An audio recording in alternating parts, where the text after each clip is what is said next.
শ্রীমঙ্গল চায়ের রাজধানীকে তো এই শহরে রয়েছে অসংখ্য চা বাগান, পাহাড়ি আঁকাবাঁকা রাস্তা, সবুজে ঘেরা পাহাড় আর মনোমুগ্ধকর প্রাকৃতিক সৌন্দর্য।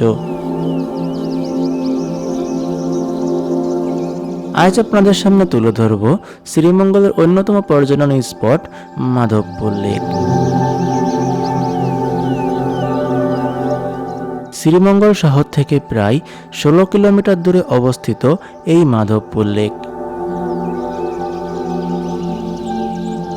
লেকের চারপাশে সবুজ চা বাগানের টিলা, ছোট্ট ছোট্ট পাহাড় আর মাঝখানে বিস্তৃত জলরাশি। সব মিলিয়ে জায়গাটার সৌন্দর্য সত্যিই অসাধারণ।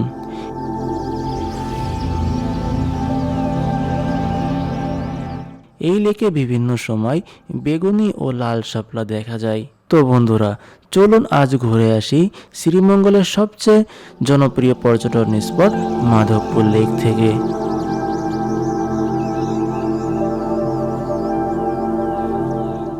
আপনারা চাইলে কমলাপুর রেল স্টেশন থেকে ট্রেনে করে সরাসরি শ্রীমঙ্গল চলে আসতে পারবেন, তবে আমরা সকাল সকাল বাইক নিয়ে শ্রীমঙ্গলের উদ্দেশ্যে রওনা করলাম। রাস্তায় যেতে যেতে দুই পাশে দেখতে পেলাম অসংখ্য পাহাড় আর সবুজ চা বাগান, তার সঙ্গে হালকা বৃষ্টি। সব মিলিয়ে পুরো যাত্রাটাই ছিল অন্যরকম সুন্দর। সকাল 11টায় আমরা পৌঁছে গেলাম শ্রীমঙ্গল। আপনারা শ্রীমঙ্গল এসে এখান থেকে জিপ ভাড়া করে মাধবপুর লেক ঘুরে আসতে পারবেন, তবে আমরা বাইক নিয়ে এসেছি, তাই বাইক নিয়ে রওনা করব মাধবপুর লেকের উদ্দেশ্যে।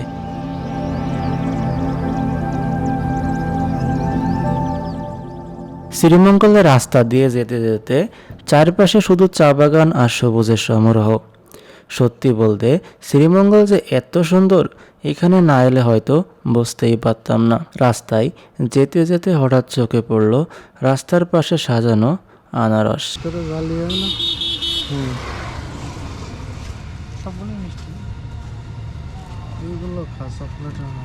ওইগুলো কত করে? ছোটগুলো 20 টাকা।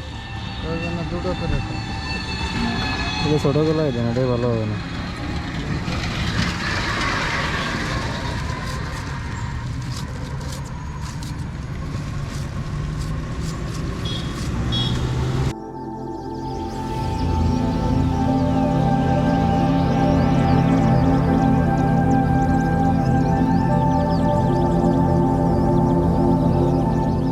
আপনারা চাইলে এখান থেকে খুব কম দামে আনারস কিনে খেতে পারবেন। এখন আমরা মাধবপুর লেকের দিকে এগিয়ে যাচ্ছি।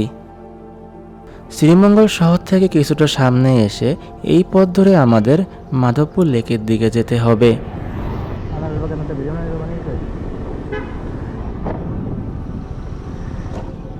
বৃষ্টি ভেজা এই রাস্তার সৌন্দর্য সত্যিই অসাধারণ লাগছিল।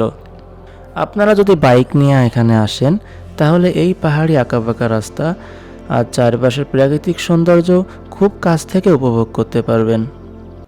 আমরা এখন ছুটে চলেছি সেই পাহাড়ি আঁকাবাঁকা পথ ধরে। চারপাশে অসংখ্য চা বাগান, সব মিলিয়ে এক অসাধারণ একটা পরিবেশ।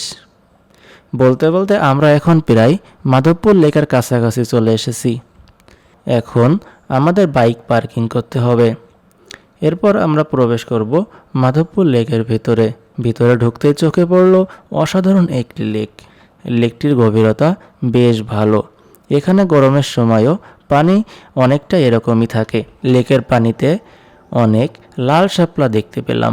বন্ধুরা, আমরা এখন চলে এসেছি কমলগঞ্জ উপজেলার মাধবপুর লেকে।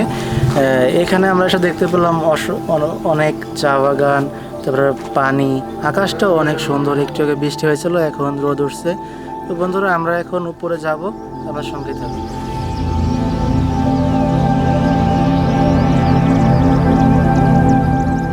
এখন আমরা লেকের উপরের দিকে যাচ্ছি। সত্যি বলতে মাধবপুর লেক যে এতটা সুন্দর সেটা নিজের চোখে না দেখলে বিশ্বাস করা কঠিন। মাধবপুর লেকে যে পাহাড় আছে চা বাগানের, এটাতে উপরে উঠতেছি। পাহাড়ে ওঠা কিন্তু সহজ, নামাটা কিন্তু অনেক কঠিন আসলে।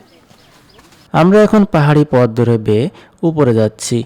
অবশেষে আমরা পাহাড়ের উপরে উঠে গেছি, আর এখান থেকে পুরো মাধবপুর লেকটা একসাথে দেখা যাচ্ছে। উপর থেকে লেকের দৃশ্যটা সত্যিই অসাধারণ লাগছিল। আমরা এখন আরও সামনের দিকে যাচ্ছি। আপনারা চাইলে এখান থেকে চা বাগান আর পাহাড়কে সঙ্গে রেখে সুন্দর ছবি তুলতে পারবেন।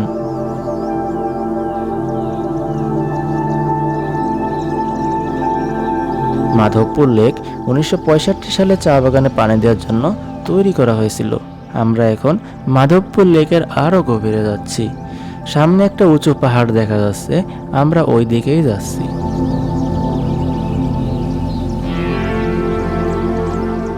প্রিয় দর্শক, আমরা এখন আপনারা যেমনটা বলছিলাম, আমরা এখন হেলিপ্যাডে যাচ্ছি। সেরকম একটি জায়গায় আমরা চলে আসছি। আর সেখানে নিচে দেখলাম অসংখ্য বড় বড় পাহাড় রয়েছে। এখানে রাস্তা আছে দেখলাম পাহাড়ের নিচ দিয়ে। আমাদের বাইকটা দুঃখবশত এখানে আনতে দিই, তাহলে আমরা অবশ্য এখান থেকে অফ রাইডিং করতাম।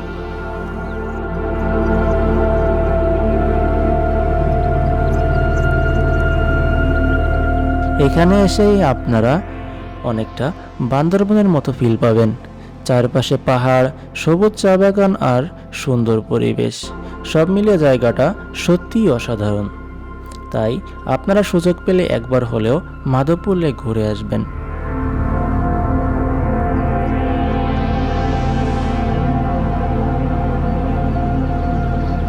যে বলতে বলতে হুট করে এখন বৃষ্টি নেমে গেছে পাহাড়ে।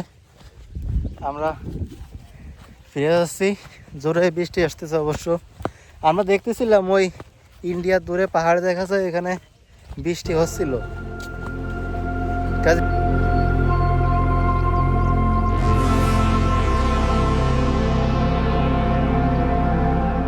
এখন প্রায় সন্ধ্যা হয়ে গেছে, তাই আমাদেরও ফিরে যেতে হবে। বৃষ্টি শুরু হয়ে গেল, আবার ভিডিওটি শেষ করতে পারলাম না। দেখতে পাচ্ছেন মাধবপুর লেকের পাড়ে এরকম বৃষ্টি হচ্ছে। সেই চিরচেনা নীল শাপলাগুলো আছে। আমরা হেঁটে চলেছি লেকের পাড় দিয়ে ভিজতে ভিজতে এই অনাগত শরৎকালের এই পড়ন্ত বিকালে। তো কেমন লাগলো নাহি আজকে মাধবপুর লেক?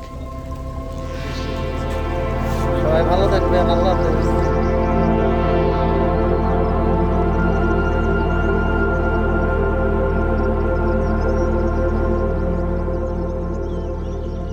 তো বন্ধুরা, এই ছিল আজকের মাধবপুর লেক ভ্রমণ। ভিডিওটি ভালো লাগলে অবশ্যই একটি লাইক দিন, কমেন্ট করে জানিয়ে দিন কেমন লেগেছে, এবং এমন ভ্রমণ ভিডিও পেতে আমাদের চ্যানেলটি সাবস্ক্রাইব করতে ভুলবেন না। সবাই ভালো থাকবেন, আল্লাহ হাফেজ।